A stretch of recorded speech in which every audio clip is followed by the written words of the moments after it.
restrictions. So COVID-19 is a novel pneumonia disease and was confirmed by World Health Organization on 12th January, and it became an outbreak in all countries. By 14th April, Malaysia reported 2 waves of COVID-19 cases, which of course in early March 2020, the second wave happened and Malaysians began to panic. So consequently, the government took steps to alleviate the mass panic and protect the health of Malaysian citizens. So the first thing that they did was enforcing health screenings at all points of entry to prevent the disease's transmission.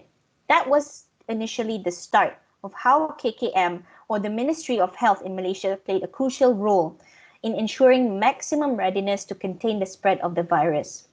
So along with increasing the number of hospitals and also the movement control order, KKM has provided awareness programs on basic protective and hygienic measures to minimize transmissions, including hand washing techniques, use of hand sanitizers, and even face masks through infographics, which we will touch on in the next few slides.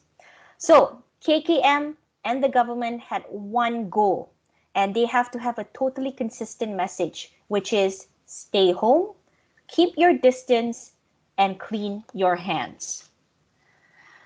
The ministry also conducts daily press conferences. So usually it'll be at 5 p.m. every day, but now that we are in RMCO, it has been announced yesterday that it's only going to be 3 times a week, and you can catch this on YouTube.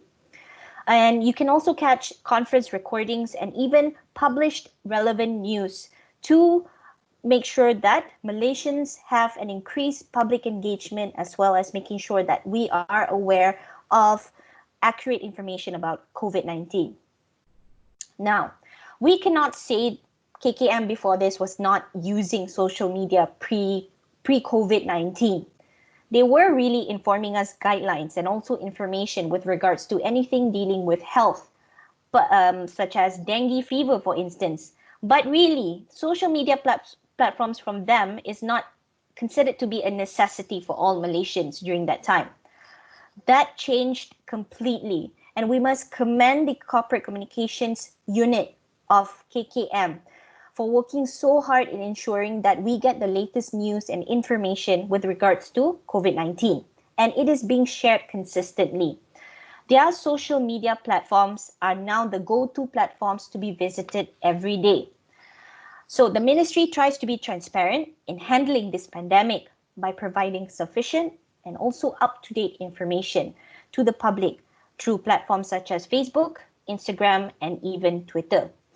So if we look at Facebook, they have about more than 2 million followers, but the new kid in town is actually Twitter. KKM, or the name KKM Putrajaya, their Twitter handle, they are considered to be the platform to get information about COVID-19. Their tweets are essential to the followers, and as of today, they have about 715,000 followers. So how exactly do they win the hearts of many? By being consistent, that's number one. But they also make sure that when they share the information, it has to be before about 2 hours the press conference starts. And at the same time, they have to be commended for knowing how to stir up emotions using, of all things, emojis. Okay? So apart from that, KKM's social media team are also learning and trying to be creative in creating infographics that you see on the screen right here. So they play with color, they also play with style, and they also make sure that their copy or also content is written as simple, easy to understand, and sometimes it could contain tongue-in-cheek observations, whatever is the hot topic for the day. So I'll give you an example. I know that you guys have seen this before.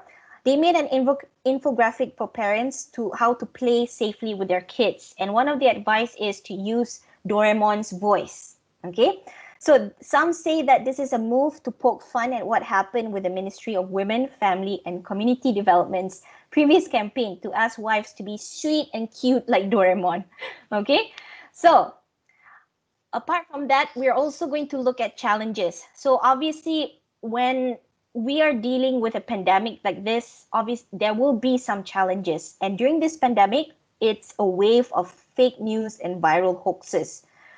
These two have created further panic in society because users that share ill objectives or inadequate knowledge can be found on social media or even WhatsApp. So thousands of COVID-19 scam and even malware sites have also emerged on a daily basis because they share content with regards to sale of counterfeit surgical masks and even fake self-testing kits. So as stated by WHO, it has categorized this as a secondary issue of an infodemic. Yes, you get it right. You got it right. So from a pandemic, now we have an infodemic. So what is an infodemic? It is an overabundance of information. Some are actually accurate and some are not, which is why it's making it very difficult for people to even know what is right and what is wrong. So it's going to be quite hard for us to trust which source can give us the right guidelines. So one thing that is hard to miss is, of course, the war against misinformation. Okay, in our hyper-connected lives, the infodemic actually ignites fear and also confusion in the real world. So that is why some governments, including Malaysia, like KKM and also National Security Council, they have launched response units or campaigns to coordinate the fight against online misinformation about COVID-19. So for example, if I look at MKN or National Security Council, they will always come up with, or they will always send all of us messages every day without fail to our phones. Some have also joked that MKN is considered to be as dependable as a boyfriend or girlfriend who gives out messages without fail to make us less lonely. Okay, I know that's a joke, a lame joke, but it cracked me up. So we must also believe that social media platforms are also there to empower people. Why? Because it starts for us to create powerful movements to especially help those who are affected by the click of mouse. So just consider it as a movement where we are using the internet for the force of good. Now, before I end my part, I would like to focus on the new heroes that emerged from this pandemic. Our country's efforts have been led by the reassuring leadership of Health Director General Dr. Noor Hisham Abdullah. He has a background that combines a depth of medical knowledge and also public policy experience. Himself and also the frontline professionals have been supported by politicians, and in an unlikely response, they're actually at the forefront and they're not being overshadowed by politicians in the government. The China Global Television Network, or CGTN, even named Dr. Hisham as one of the three top doctors, leading doctors in the fight to stop the spread of the COVID-19 pandemic. And the other two would be US infectious disease expert Dr. Anthony Fauci and New Zealand's Director General of Health, Dr. Ashley Bloomfield. So they are considered to be rock stars. Some have considered the doctors to be heartthrobs or even have crushes on them, and they are considered to be national heroes. CGTN has commended that the three men are calm and clear whenever they gave out health advice and updates honestly in a timely manner, devoid of politics, every week without fail. Okay, so Dr. Fauci has been dubbed as America's coronavirus crush, and even Dr. Bloomfield is in the running to be in the petition to be New Zealander of the Year. With regards to Dr. Hisham, you just have to remember that before this, we've not really heard about him, even though he was the DG of Health since 2013.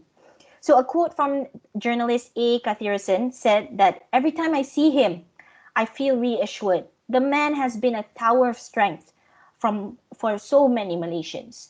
Why? Because so many Malaysians have actually called him a warrior, an inspiration, and a true hero of the country. To conclude for my part, I would like to say that activities that have been consistent and nationally synchronized with public messaging is supposed to be clear, factual, strong, and well-resourced, as well as accessible. This is to create a strong public service of a government and in hopes that this lesson will be carried out, as it is very valuable for the new generation to come. That is all from me. Now I would pass on the torch to Ms. Geeta to talk about for-profit companies. Hello, everyone. Thank you, Asil, for the session. Now, just to comment something about that you said, Asil, it was very interesting because I am now officially a fan of Dr. Noor. Seriously, if Dr. Noor has a fan club, I'm signing up because I really admire him. He's such an efficient, effective communicator, and I really admire him. All right, thank you. Yes. Now, You're moving welcome. on to the second part of today's talk is we have seen how government utilize social media to communicate with their stakeholders. Now, I'm moving on to how organization whose main goal is to make money. I'm talking about commercial organizations, profit organizations. How do they use social media to make money? Now, before I give you examples of case studies, let me just define. Asil, can we go to the next slide, please? Let me just define certain terms just to make sure that all of us are on the same page about what this term means. Social selling. Now, this term you would have seen in our brochure.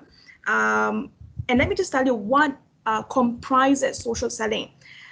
Social media. Asil? Yeah. So social selling is about how organizations, I'm specifically focusing on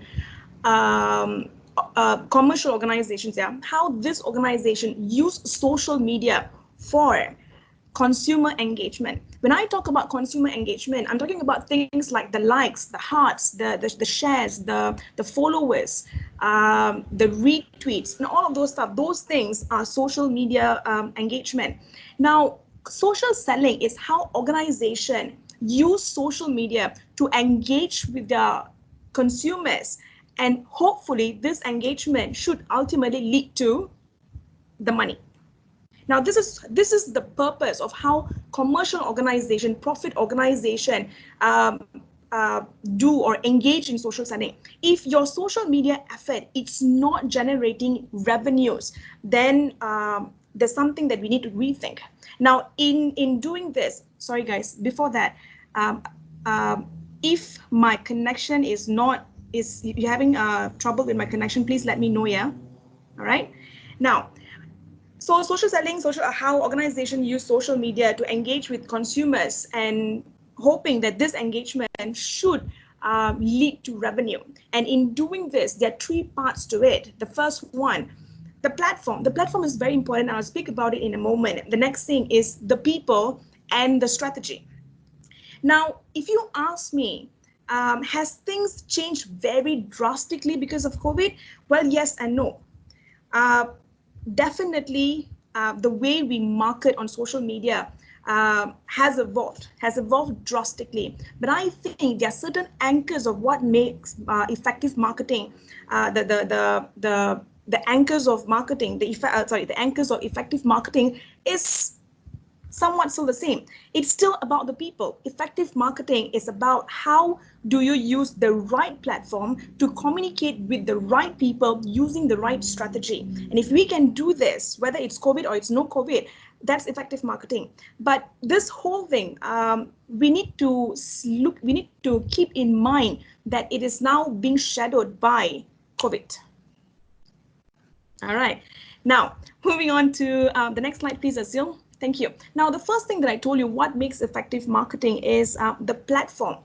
Now, as marketers, we need to be mindful of this. Yeah, there are many platforms for us to communicate. That's Instagram, that's Twitter, and there's just so many platforms. But just because these platforms are available, it doesn't mean we have to be all over the place.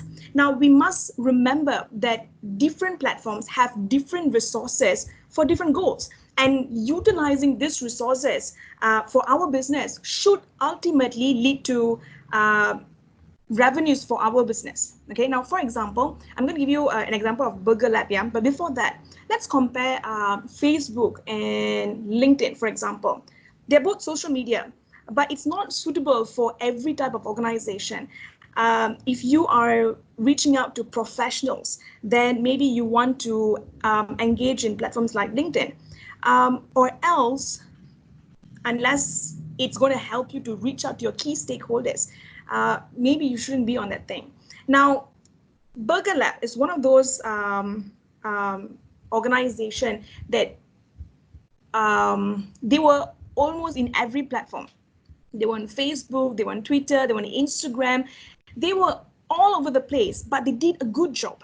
Now, here is an example of an organization, a company that maximized all the platforms for effective marketing. All right. So here, if you followed Burger Lab during the MCO,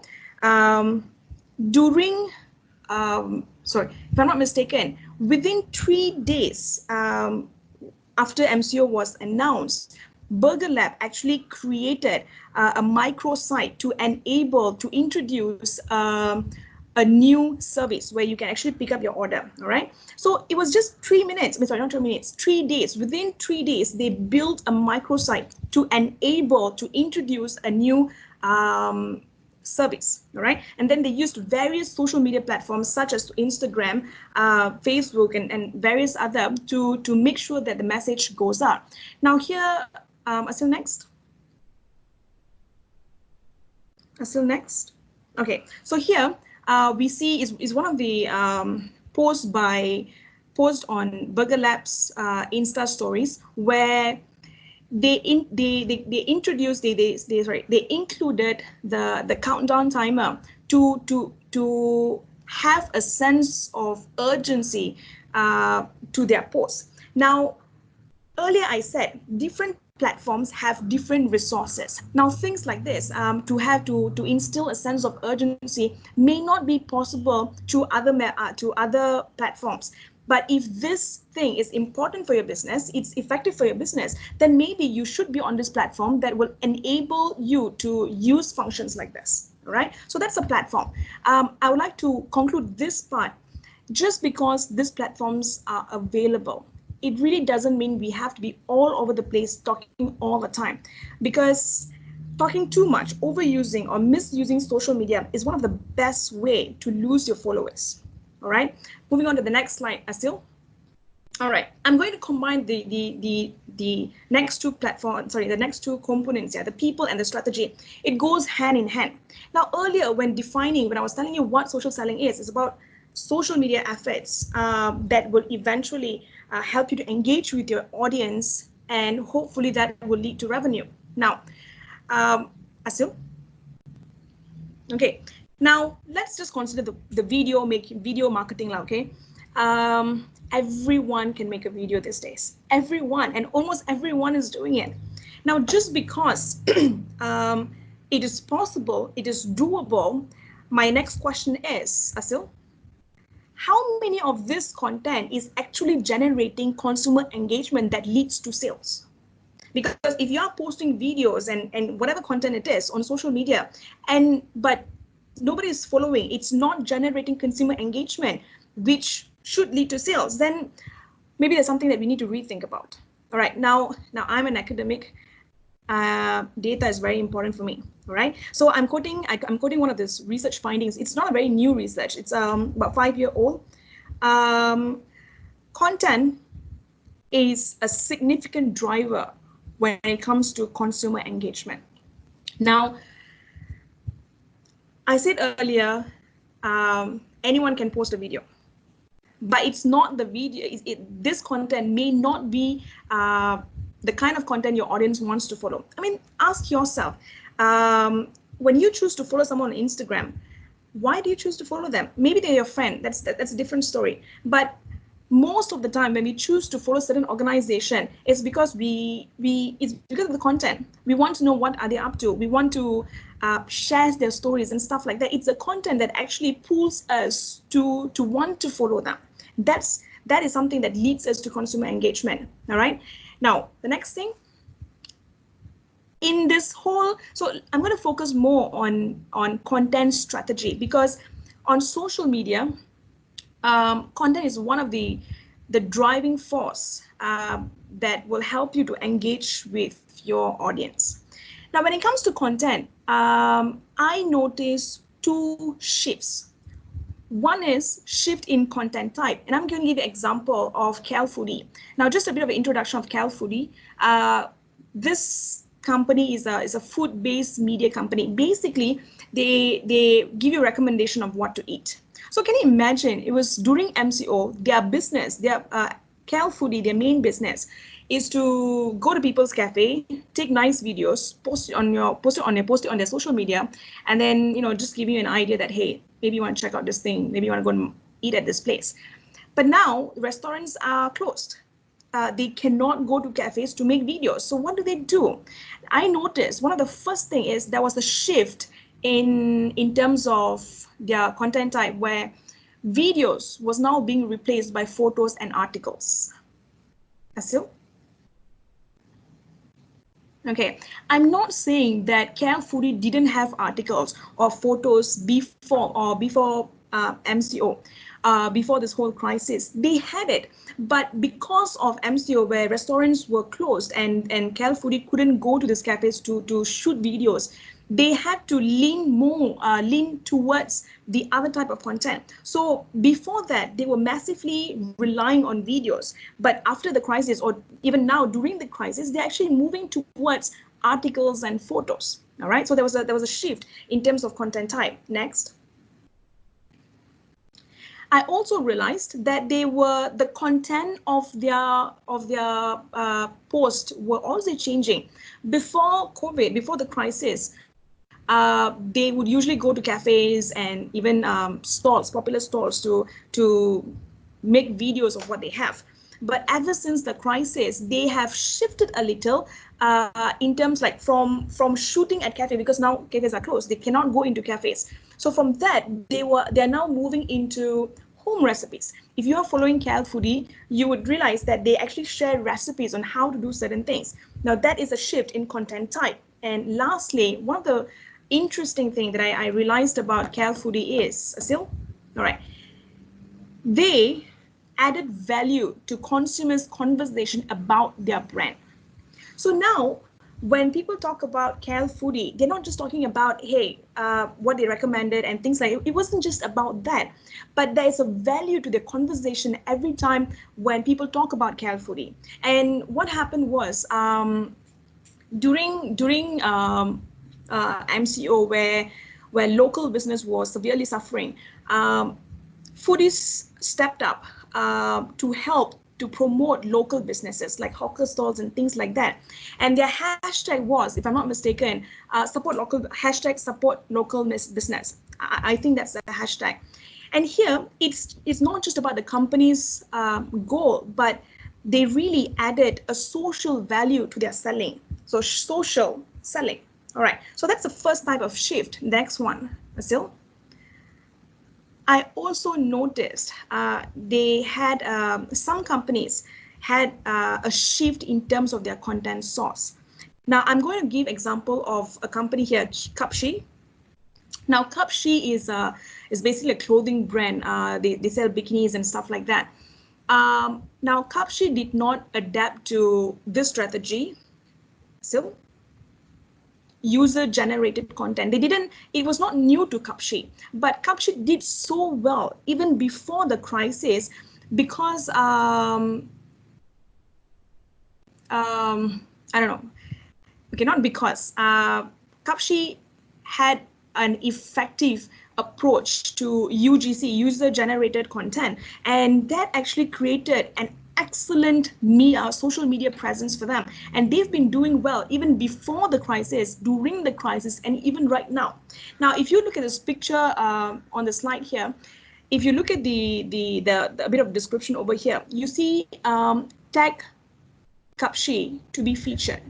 Now, that's how they actually get their followers, their consumers to generate content for them. Now, in case is anyone not clear about this, user-generated content is basically getting your users, your followers to create content for you. And there's certain benefits to that actually. Number one, it helps people in your community to feel recognized. So can you imagine, I'm buying your product and I'm a nobody, I'm just one of your many consumers, and you are actually featuring me on your Instagram. It makes me feel recognized, and that's nice. Being recognized is a nice feeling. And number two, with this, you get to build a relationship between the consumer and the brand. And this is the engagement that I'm actually talking about. And lastly, so it's free content. Um, Even before the COVID crisis, creating content, good content, is always a challenge. All right. With this crisis, the pressure is higher because everybody's online. Everybody wants new news all the time, and the frequency, that the timeline that you have to generate new content is crazy. And so now you don't have to think about what content to create on your own. You actually get people to create content for you, and by doing that, you save your time, you save your resources. But it also has other perks, like you get to engage with your audience, you get to engage with your consumers. All right. And I have an example here. Still, next slide. Okay, so here's one of the example of how Kapshi used user generated content. So this person bought their bikini, and if you look at the description, it's about show us how you wear yours. This is an example of user generated content. All right. Now, the thing is, before we move on to Andrew's section, whether it's Burger Lab, uh, whether it's Burger Lab or it's Kapshi or it's Foodie KL, they all have one thing in common. They're from different. They sell different things. The nature of their industry is different. But despite these differences, they have one thing in common: agility. Their flexibility in responding to the crisis very quickly. So it is this characteristic that these three different organizations possess that make them uh, step up their social media game, social media effort. So yeah, that's it for my part, and I'll pass the time to Andrew Jason. Hi everyone. Very good sharing by Asil and Geeta. Before I move on to my section, I'd just like to touch a little bit on what Geeta spoke about. We see a lot of food being mentioned, especially during this crisis. And for one reason or another, Malaysians always come together because of food. Yeah, it is something that actually unites us all together. And before I begin, I'd just like to talk about two instances where social media really prevail when we talk about food. One is this page on Facebook called Masa Apa Terjadi Hari Ini, which is just amazing. It shows how everyone is just cooking something together because of the MCO. Yeah, I remember when the MCO first started and we couldn't really get supplies, so we just make do with whatever we had at home.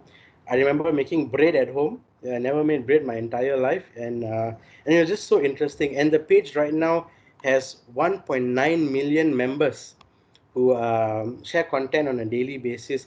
We talk about user-generated content. We see it from a social media perspective as well. And the other example I'd like to talk about is the Malaysian power couple right now, which are the YouTube sensation Sugu Pavitra, again showcasing her simple cooking techniques, yeah, and bringing the nation together. I think she only started her account in January, and she's already have close to 700,000 users. And even the Prime Minister mentioned her a couple of times during his press conferences. It's just so amazing how something simple like food can bring us all together, and it makes us forget about the crisis for a short period of time. Now, moving on to my section of the talk, where we talk about how non-profit organizations, which are basically organizations that advocate or fight for a social cause, have also stepped up their social media game, yeah, to reach out to target audiences and so on and so forth. Asil, next slide, please. Thank you. Yeah, now I think this is the first uh, point that I actually wrote when I was creating my slides, and I think this is the gist of it all for what we've been talking about for the past half an hour or so. Now, COVID-19 is not just a crisis for non-profits; it is a crisis for everyone. governments, for-profit, non-profit, simple people like you and I, or users on a daily basis. It is something that we all face, and it is a crisis that has affected us in one way or another.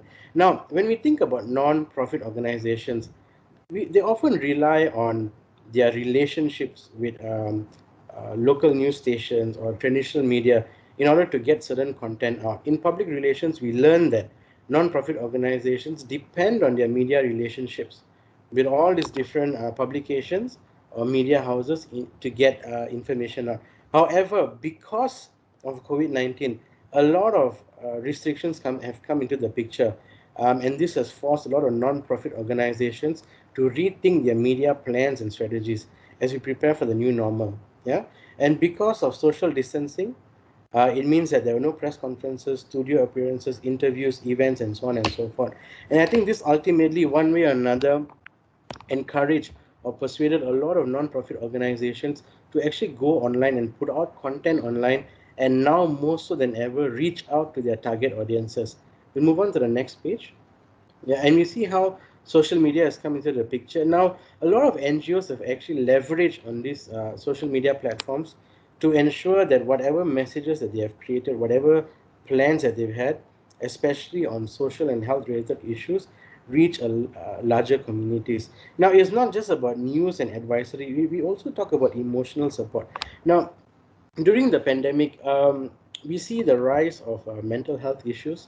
If you are someone who's so used to going out on a daily basis, meeting people, and suddenly you're forced to stay at home, yeah, and this is not something that everyone can handle, and it has led to issues of depression, anxiety, and so on and so forth. So yes, while information or awareness on COVID-19 is important, it is also interesting to see how certain sites like Befrienders, World Health Organization, and so on have actually lent a helping hand to address mental health issues. I was reading earlier about how young children are so anxious that they cannot go to school and meet their friends. Yeah, of course, us being young adults, grown-ups, we can understand the implications, yeah, of COVID-19 and why we can't go on. But it's quite difficult to actually explain this in simple terms to younger people, especially young children or kids who miss their friends. Yeah, and there have also been issues where parents are not too happy that their children are spending a lot of their hours in front of a screen on a daily basis. And again, this will all lead to different sorts of emotional and mental issues. And it's good to see NGOs coming out and supporting these causes. And of course, we also see a lot of educational materials making its rounds on social media. Moving on, this is one example we see from UNICEF, who has about 24 million followers. And again, I like the message that they have shared here. Again, these are uncharted waters. Again, COVID-19 and the effects of it are something that is unprecedented, and most of us are facing this for the first time. Yeah, and again, now more than ever, we count on you. And I realize that at this time, because of all the job losses and because of all the pay cuts and so on and so forth, a lot of people have gone without their daily necessities. And it's really interesting and it's really heartwarming to see such a big NGO like UNICEF actually reaching out to people, not just with their content, but with also a call of action. Now, if you just read this little a phrase here from the executive director of UNICEF that says, "Now more than ever, we count on our donors to continue supporting our mission for those with nothing and no one, despite these difficult times." Yeah. So again, highlighting the keyword here, nothing and no one. So it's not just about materials; it is also about social support. Yeah. And to see it reach a great number of followers, it is definitely interesting.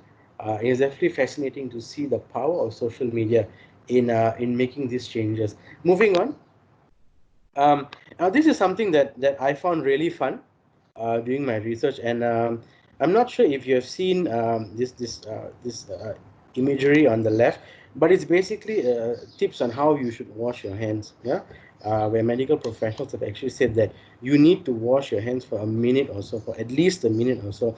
However, it is, I mean, no one really goes in front of a mirror in your bathroom and actually has a countdown there to see the minute passing by. So that's when this website here, Wash Your Lyrics, came up with this idea where you can put in any song or any song lyric, and it actually brings out the words for every frame that you see here. So I tried experimenting myself. I went to this website yesterday and I typed in Dancing Queen by ABBA, and it's actually a minute of the song. And as I was washing my hand, I was like, you are the dancing queen, young and sweet, only 17. And I guess it makes a mundane activity much more interesting. And I think every time I wash my hands now, the song is stuck in my head. Yeah. And it's so interesting to see our NGOs actually using content that a lot of followers, a lot of young people can relate to. Yeah. So it's not just about putting out content and data and facts over and over again. It is also about using um, content such as this imagery here, using memes, for example, to also reach out to the younger audience. Yeah? And again, with such a huge following, it is always, again, interesting and heartwarming to see that content like this is also being pushed out. Okay, now let's move on to the next slide. All right, so these are some other examples of public health campaigns that have been used by NGOs. Now, when I first heard of TikTok, the only thing that comes to mind is people dancing and people role playing. Yeah, TikTok is an app that is very popular in India. As you can see, as of now, they have about 119 million active users, and the UNDP of India has actually leveraged the popularity of TikTok to spread awareness, especially on COVID-19. Now, I'm not sure about you, but there's a lot of fake news that is currently going around because of COVID-19. I'm just going to read out a few that have been posted by the World Health Organization. So one of it talks about how we should always wear masks whenever we go out and do any physical activities, running, jogging, any other gym work, and so on and so forth. However, this has been refuted by a lot of healthcare professionals. And again, it is actually fatal to wear a mask while you're doing heavy activity. Yeah, we've heard stories about joggers who have their lungs collapse because they actually wore masks while they were doing their rounds. Yeah, so UNDP India came out with this hashtag called Check Your Facts, again in a bid to curtail fake news on COVID-19. The other example, one of my favorites, I'm not sure if this is appropriate, but one of the other myths was to consume alcohol, yeah, lots of it, so that you can sort of kill off the virus. And research has also shown that the alcohol consumption among people have increased, especially during this pandemic. Yeah, and last but not least, I think this hits more closer to home. For those of you who enjoy eating your banana leaf meal, there's this theory where if you had a lot of rasam, for those of you who have eaten this before, it's basically like a sort of juice, Indian juice that's filled with spices. Yeah. So if you have it on a daily basis, it is another way to defect or another way to cure yourself or to prevent the virus from spreading. Yeah. So again, a lot of alcohol and rasam, not the best combination. But again, coming back to the facts here is that there have been a lot of fake news that's been going around because of COVID-19, and it's interesting to see how our NGOs have actually used their popularity and use social media as a platform to actually address this the fake news that we get. Another example here is the Medical Mythbusters Malaysia. Now, this Facebook group was just created, and they're also on Twitter and Instagram. And it's a group of 50 healthcare professionals, 50 or more, if I'm not mistaken, there's more right now, where they actually put out information on a daily basis, yeah, to actually to to to to address, to reach out to any confusion or any doubts that have plagued our Malaysians in regards to COVID-19. Okay, moving on to the next slide. Yeah. So when we talk about digital social activism, I think the first thing that came to my mind is the hashtag stay at home, or the one in Bahasa, which I prefer, kita jaga kita, which basically means that we take care of ourselves. Yeah. During this pandemic, we've seen how our frontliners have been working hard, yeah, especially for our safety. And we can see in the picture on the right here a message saying that, I stay at work for you, so you stay at home for us. And that is an example of how Kita Jaga Kita works. And it's so interesting to see that a lot of us have actually used this hashtag in Instagram. If you see this imagery here on the left, this is something that we often see also as well, especially on our Insta stories. and it showed how people actually use social media as a platform to show that, you know what, we're actually going to stay at home and we're going to listen to the rules and adhere to all advice that we get, just to make sure that we stay safe. Yeah? And this was one example that I saw a lot, and again, even I took part in this and found this really refreshing, to see how a pandemic which brings about a lot of negativity can also post about a lot of unity, a lot of positivity, and people helping each other. All right. So now, before we go on to the Q&A, I'd just like to conclude that when we looked at the three different sections shared by Asil in the beginning and then followed by Geeta, we see a same thing reoccurring here, where all social media work has been based on COVID-19 and the impacts of COVID-19. Whether we see it from an informational point of view, whether we see it from a humorous point of view, all efforts are done to actually address what the pandemic is all about. Yeah, and we see the adaptability. We see how Geeta used the word agility here. We see how a lot of organizations, for profit or non-profit, had to change their social media game in order to reach out to a target audience where the first concern on their mind was COVID-19. And even until today, we don't, I mean, it's not really gone. It is still there. Of course, we are in the recovery phase at the moment, but there are still certain doubts and worries. Some of the rules are a bit confusing. Can we go to a certain place? Can we not go to a certain place? Can we bring kids out to a restaurant, to a mall, so on and so forth? So I guess the best way to actually get ourselves educated or stay informed is to use social media and use all these credible sites, and follow pages that are actually verified, to keep ourselves updated, and to also know that we are constantly updated about any changes that are coming to play. And of course, at the end of the day, we hope that using social media, I mean, when we think of social media in the past, it's always something just for fun. Yeah, we think of it as posting memes, posting cat videos, and so on and so forth. But I think now, based on what we've seen over the past 3 months, we can say that it is much more than that. Yeah, it is a tool that promotes activism. It is a tool that promotes unity. It is a tool that promotes the sharing of information, credible information. And I think at the end of the day, it's a tool that brings us all together. Although we can't go out and meet each other physically, we still have social media to keep in touch with each other, and to keep ourselves sane. So that's all from me. Thank you. And I think now we will move on to the discussion or Q&A session. Thank you very much. Thank you, Andrew. Thank you for some deep content over there, and thank you for the singing. I think you already recruited at least 2 members for your fan club. Okay, Well, let's hope right. for more. We'll be moving on to our Q&A session very soon. But before that, Evelyn Sitiawan, you said something very interesting on the chat box. How certain businesses are so quick to respond to this crisis. It's true, Evelyn. As what our government, I mean, whenever we think about the Malaysian government, we don't equate Malaysian government to efficiency and speed, being fast. We don't used to equate it like that. Some organizations and even NGOs, we associate them as very slow, very hierarchical. We have that kind of impression.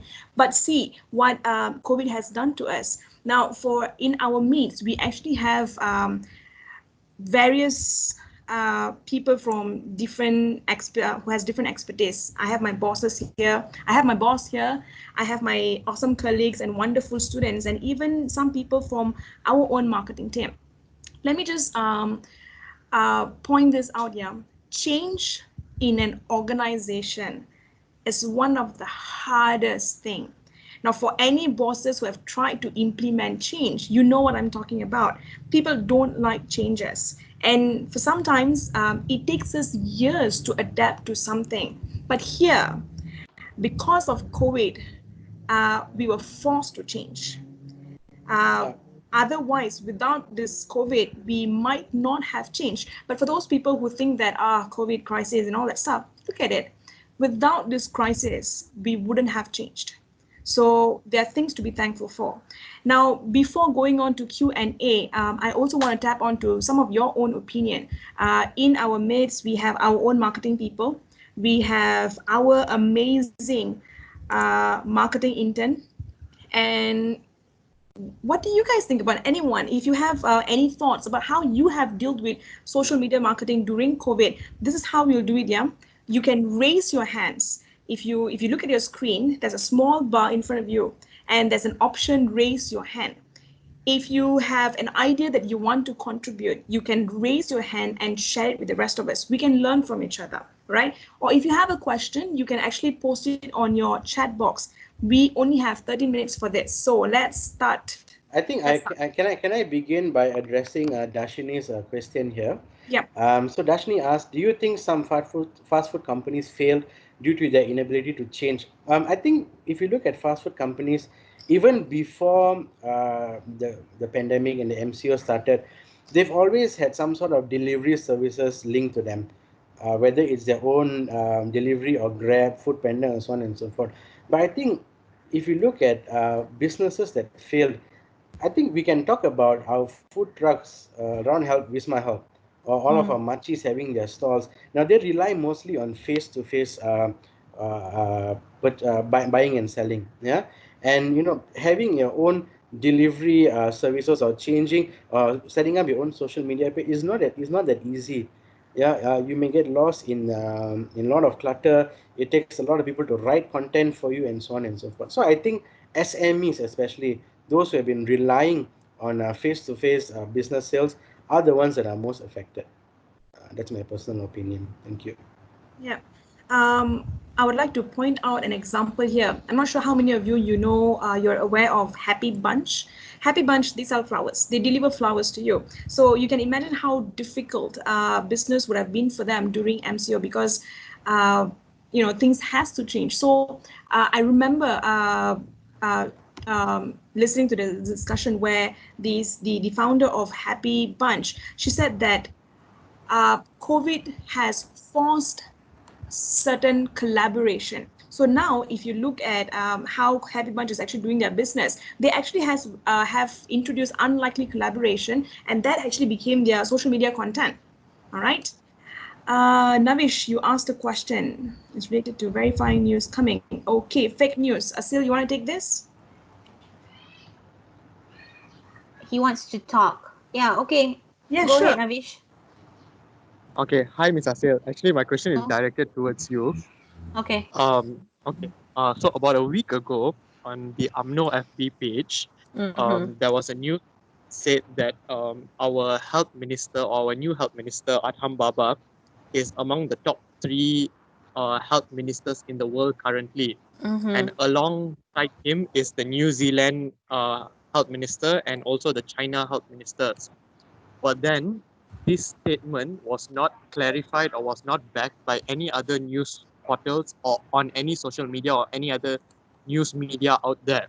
Similarly, at the same time, these three individuals are probably the most controversial um, head of figures in handling the COVID crisis. We all know that Atham Baba has the ISOAM and 500 countries Yes. conspiracy. At the same time, the New Zealand health minister, I just Googled him, and I found out that he was forced to quit his post as the health minister due to public pressure because he went out cycling during the lockdown. Yep. At the same time, the China health minister was inactive for the first 6 days, which is the most crucial part of dealing with COVID. That's why it spread uncontrollably in China. So now my question is, having lack of backing for this claim, and it's coming from directly from a government source because it's from the UMNO page, how Mm-hmm. can pages like KKM verify this news at the same time not dwell into the politics like which they have wonderfully stayed away from? At the same time, what is the impact of this type of messages towards news portal and towards public? Okay, thank you, Navish. All right, this is actually one challenge that KKM, specifically the Corporate Communications Unit, have to go through every day. Okay, specifically when we talk about politics. So, yeah, I have seen that post before, but it seems that KKM hasn't said anything, or even MKN hasn't posted up anything saying that the post is a, a palsu or fake. Okay, um, this is related to the type of relationship that they want to create, in a sense where they don't want to be seen as going against the government, the one that is governing the country right now. So what KKM is trying to do specifically right now is they're trying their best with the help of other doctors as well. So let's say the Mythbusters, the one that Mr. Andrew has said just now. So they are collaborating with these group of doctors to try to find ways to make sure that this type of information is not supposed to be spread like wildfire. Okay, how do they do this? They would somehow create messages, like micro messages, in fact, and they would share it in, let's say, WhatsApp, and share it amongst the people that they follow, so that it's not coming from them directly, because you just have to remember it cannot be seen as they are going against the government. So yeah, it is one of the biggest challenge, and it's not just in Malaysia, it's also in the US. But of course in the US you can just simply say Donald Trump is stupid, because they have freedom of speech. Okay, but in our country we can't really do that, can we? So that is why I right mean, you now, can, but you'll get into trouble after that. you I mean, dot, you know. So that is why, for KKM specifically, they have to work with um, organizations that actually has doctors, and they have to come up with ways for them to communicate the right information to the people. So let's say if they see that UMNO post, they have to create a new infographic that really doesn't attack the so-called UMNO post. It's to just counter whatever they have said. That is the most diplomatic way that you can come up with, especially during this time. Okay, I think just to add on to what Asil said, and I think this I can attempt to also answer Dashini's question here. You see, whenever, I mean, from what my knowledge is, whenever you run your own social media page, you're always going to promote something good about you, be it real or fake. You're not going to say something bad about yourself, because it is your page you're promoting, and that is all part of marketing. I think for us, being media consumers, especially being in the line of communication, what we can do is to verify our sources with different media publications. Now, like Navish, you said that, okay, you've seen this on on the social media platform, but you said it's not been covered in any other news articles, so there must be a reason why it's not covered. Yeah. Correct. And of course, like I said earlier, if you have a social media page, if you're running a business, you are going to influence people. Again, in what Dashni said, whether it's a false image or whether it's inaccurate facts, you are still going to promote it until, of course, someone calls you out, and then, of course, you have to make those changes and all that. So again, fake news. I think we've been talking about fake news for the longest time, and this is something that we cannot stop, because everybody wants clout, everybody wants to be trending. So our from our side, what I can say is, as an active media consumer, I think it is our due diligence to actually see where we get our information from. Yeah, I mean, of course, social media is a wealth of information, but we also see a lot of fake information on social media, so it may not be the best place to get information. Yeah. So for me personally, what I always do is, if I were to read breaking news on Twitter, the next thing I do is to do a Google search to see what other media companies have covered the story, and then I make my decision from that. Now, that is my way of doing it, and I'm sure all of us here, we have different ways of Yeah. verifying our information. Yeah. Yeah. Go, So this is going one to example. Sorry, going to that, Andrew, I've heard where um, some younger generation are now creating some sort of a movement where they would actually verify the news for their parents and their grandparents, Mm-hmm. because they're the ones who are susceptible to getting fake news on WhatsApp. Yeah. Yeah. Yeah. So, Eh, Navish, um, and also the students who are actually listening, you can do your part, because you are contributing facts at the end of the day. So just like what Mr. Andrew said, you need to make sure that you are doing your research, as well as making sure that if, let's say, someone puts out a fake information or has a fake social media image, you can call them out. That's it can be a duty, in fact, if you want it to be like that. I think the word that we're looking for is media literacy. yeah. Knowing how to use your media is something that might help us with this fake news drama. All right, now guys, we have 3 more minutes, and I think we can take on one more question, and that question is from Farah, our lovely, amazing, most beautiful marketing intern.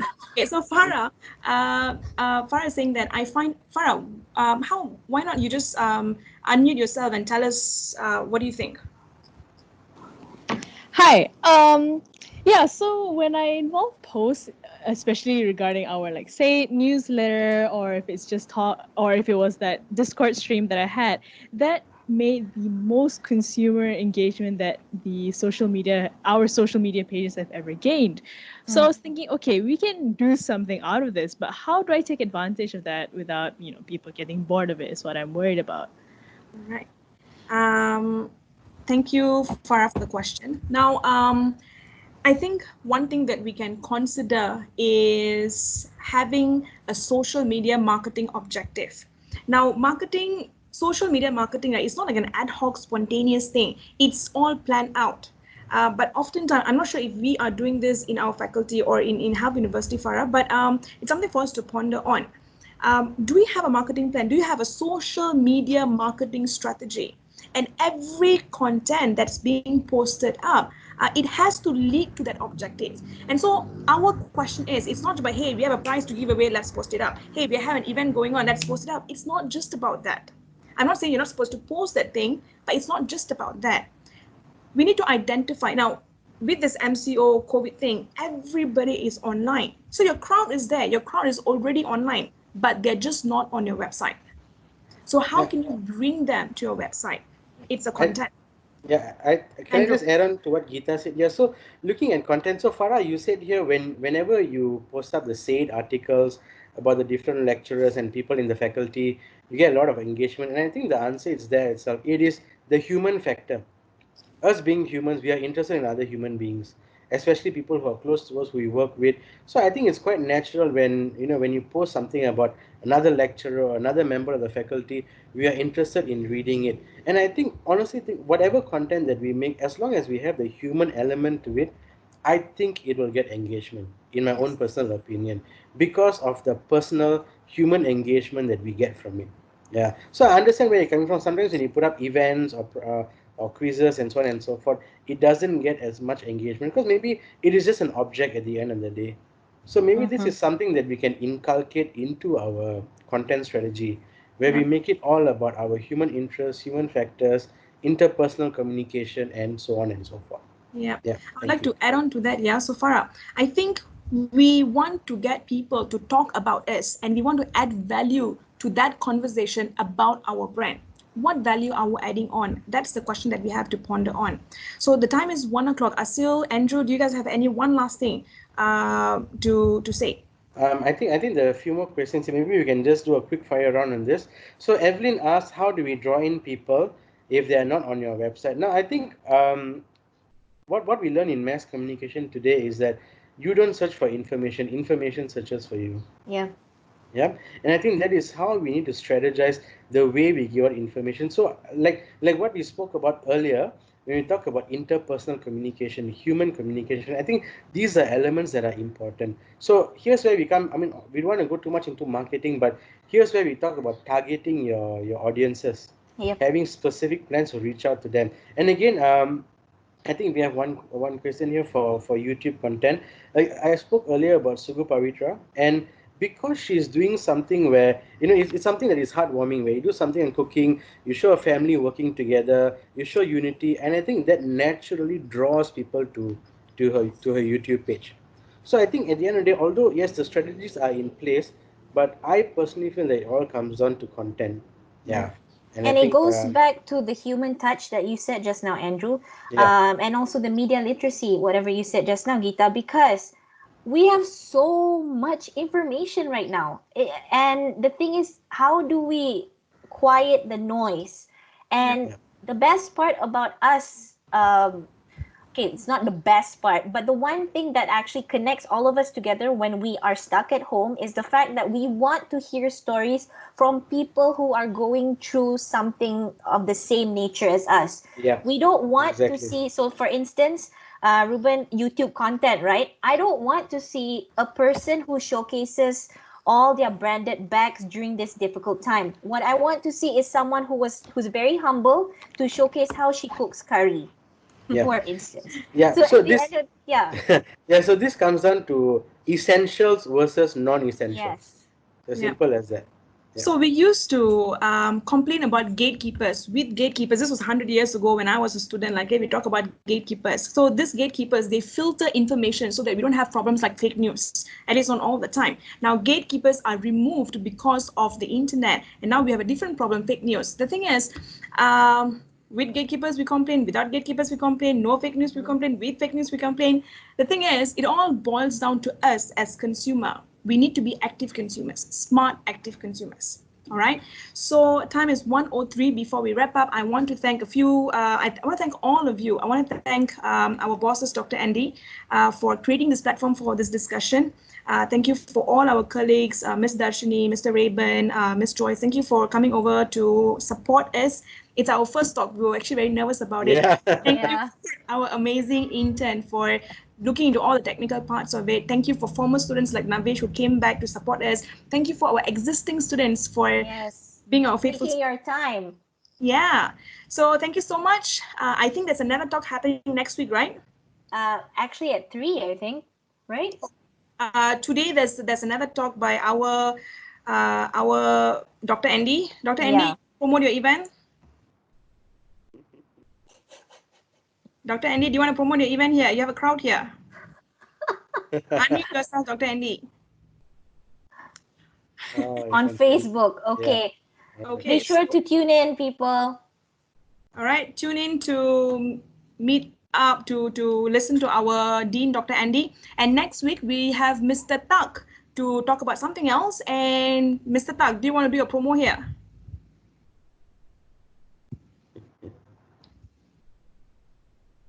Mr. Tak? No, I think Okay.